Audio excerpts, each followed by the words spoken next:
Hello friend, જય માતાજી, good morning. કેમ છો બધા? મજામાં ને? જો વાગી ગયા છે 8 અને મેં આજે બનાવી છે સેવ ખમણી. જે મેં કાલે ગયા બ્લોગમાં કીધું હતું કે હું કાલે કંઈક નવીન રેસીપી બનાવવાની છું, તો એ છે સેવ ખમણી.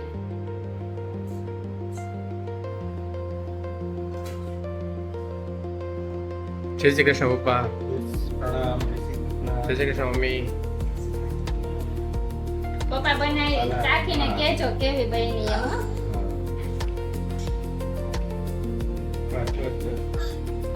મમ્મી તમને આપું થોડી લાવા બાજુ ગઈ થાશે.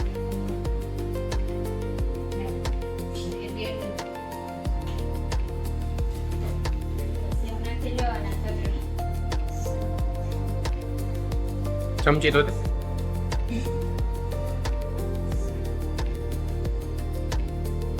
ચાલો મિત્રો, જો સેવ ખમણીનો નાસ્તો કરવા ગરમા ગરમ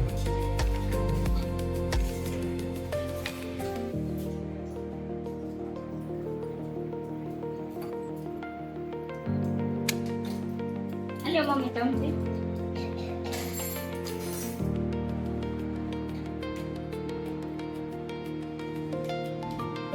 દખિયાન ભાઈ ઉઠીને સીધા બેસી ગયા નાસ્તો કરવા. આજે એને રજા છે. શેની રજા છે?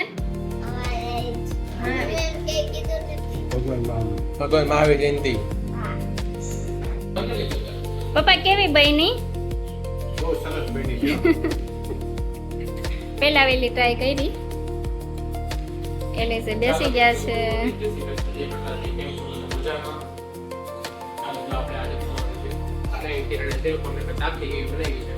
એ તો સરસ જ બનાવીશ ને. એ હું બતાવીશ ને, આ બ્લોગમાં જ બતાવીશ આ રેસીપી જે મેં શોર્ટ કરી છે. એને તો કાંઈ ન હોય, દૂધ પી લીધું. હા. એને ને દાદાને ને બાને અત્યારે મંદિરે જવું છે એટલે નાસ્તો કરીએ ને પછી. ચાલો મિત્રો, ખાઈ લઈએ. Bye bye. ચાલો છો, મેં આ દાળ છે ને 4 વાગે પલાળી દીધી હતી અને અત્યારે સેજ પલળી પણ ગઈ છે, તો અત્યારે હું આને પીસું છું 8 વાગે. પણ આ આપણે બનાવવાની છે કાલે સેવ ખમણી. સેવ ખમણી માટે આ દાળ છે ને હું અત્યારે પીસી નાખીશ. મીઠું, હળદર અને છાશ નાખી અને સવાર સુધી રાખી દઈશ આ તપેલામાં. બસ સવારે આપણે બનાવીશું સેવ ખમણી. ચાલો જો, આને છે ને નાખીશ, પછી થોડુંક મીઠું નાખી દઉં અને થોડીક છાશ, બહુ નહીં નાખવાની, માપે નાખવાની.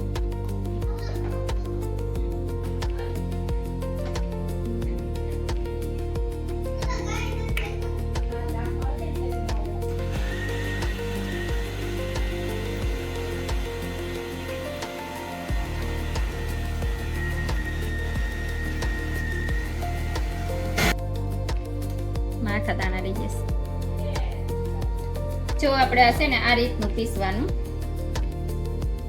એટલે ખમણી બહુ મસ્ત બનશે. આવજો બધા ખાવા ખમણી. આવી રીતના પીસી અને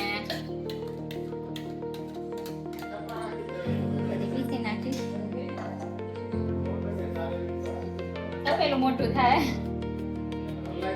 પછી ઓલો આથો આવી જાય કે નહીં તો પછી છે ને બહાર નીકળી જાય, એટલે એને તપેલું મોટું લેવાનું. ખબર છે ને ઢોસામાં કેવી રમખાણ થતી? એકવાર ઢોસામાં છે ને નાનું તો ઓલું લીધું હતું આપણે. શું લીધું હતું? નાનો તો ડબરો હતો, મોટો તોય બહાર બધું એ બધું ભરાય. હા. ઉભરાઈને. ગરમી એટલી છે ને એટલે આખો આવી જતા વાર ન લાગે. હળદર નાખજે, હળદર હળદર એટલે મિક્સ થઈ જાય. હળદર નાખ ને એટલે એમાં પીળું પીળું થઈ જાય એમ ને. તો આ ખમણી શીખેડ છે કિરણ કેમ પેલા બનાવે. બનાવશો ક્યારેય નથી બનાવી, પણ જોરદાર બનાવીશ. જજો ને બધા ખાવા.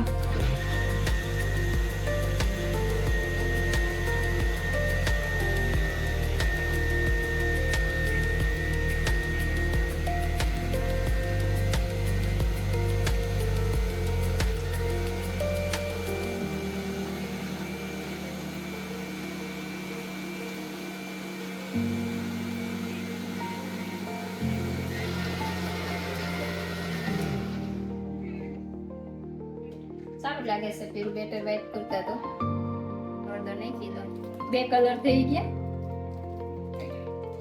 અત્યારે જો ફીણ મીંડા વરવા છાશ નાખીને લાથ આવી જાય સીધા બે કલરનું થઈ ગયું.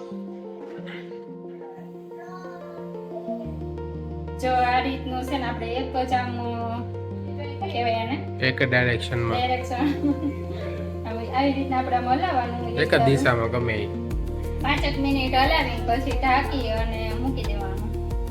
એનાથી શું થાય ખબર તને?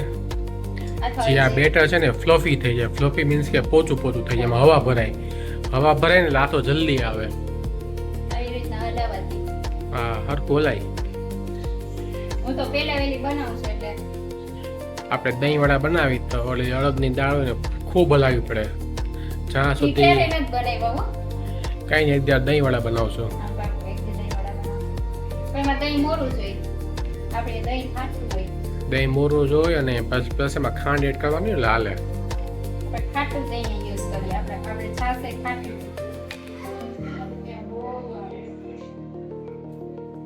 હરખું હલાય. આંકડા ઓપતા હાથે હલાવે છે તો. પણ હાથેથી ન ખાવે એની કરતા ચમચી હાથેથી હલાવે. હાથની ગરમી એમાં જાય અંદર. એવું ન હોય. એવું જોઈએ. ગમે વસ્તુ હાથ હલતે હલાવો ને ચમચા પેલા ક્યાં ચમચે હલાવતા કોઈ હા એ તો હવે ચમચા સમસ્યા થયા. હાથેથી કામ આ બહુ બેસ તો ક્યાંથી ઉડે? એ તો હોય થોડું એવું. થોડું એવું છે આ કોઈને થઈ જાય બધાને પૂરું. પદ છે ને તો તાર ડોકે બાંધી બધી પીંડો કરી. ડોકે એમ કરતા ડોકનો હાર કરે છે ને.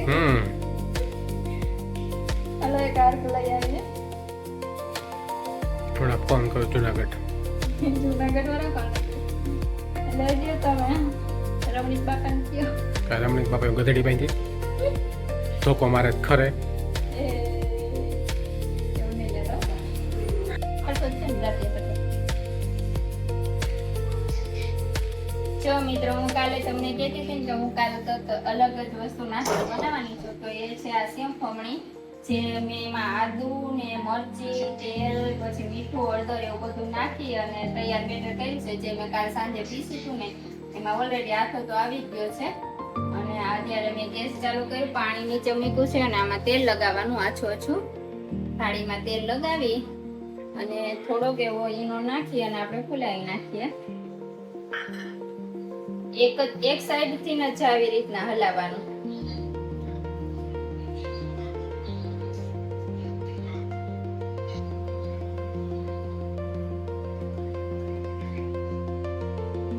જો એકદમ ફૂલી ગયું છે અને પછી આપણે સ્ટીમ કરવા મૂકી દઈએ. અને એક થાળું જ આવી રીતના સ્ટીમ કરવા મૂકી દઈએ.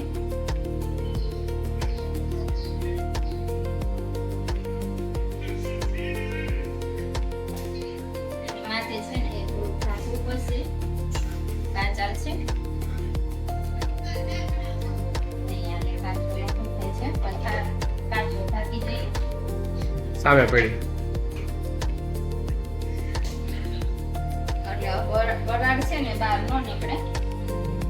તો ચાલો જો હમણાં અત્યારે મીડિયમ ગેસ રાખવાનો અને 10 મિનિટ માં તો એ બફાઈ જ જશે. સરસ સ્ટીમ થઈ જશે.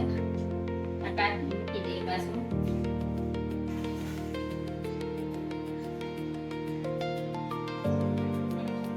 આપણે ભૂકો કરી નાખ્યો છે ખમણનો અને હવે હું વઘારું છું. તેલ મૂક્યું અને આ નાખ્યું રાઈ. ઉઠવા દે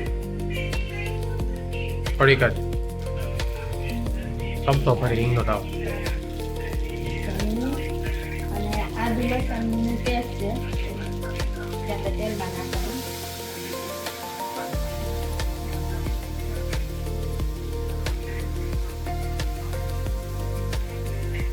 થોડું એવું પાણી નાખીએ.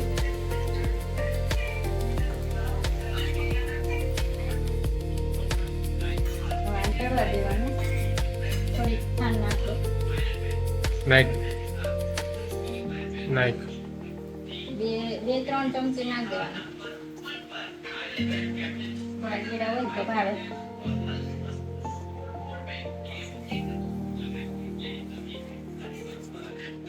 લસણની કરી રહી ગઈ છે. કાટલે બારી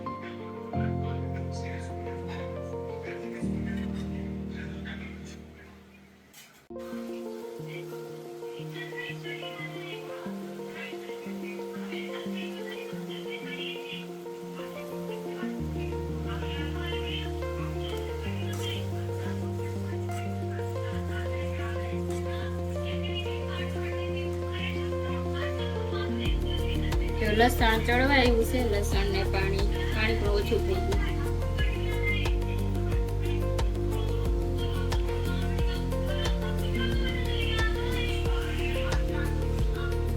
એકદમ ઘાટું બેટર થઈ ગયું. નાખ દે. તો આ ગ્રેવી એકદમ પાકી ગઈ છે લસણ આપણું. પછી નાખીએ આપણે ખમણ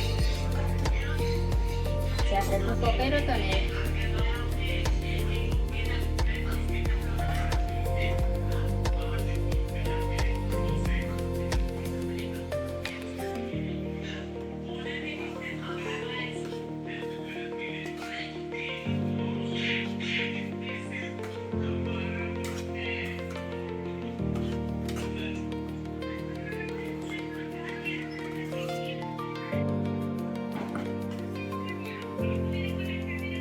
આને આવી રીતના દબાવી અને આખો દાણા ન રહે ને એવી રીતે કરવાનું.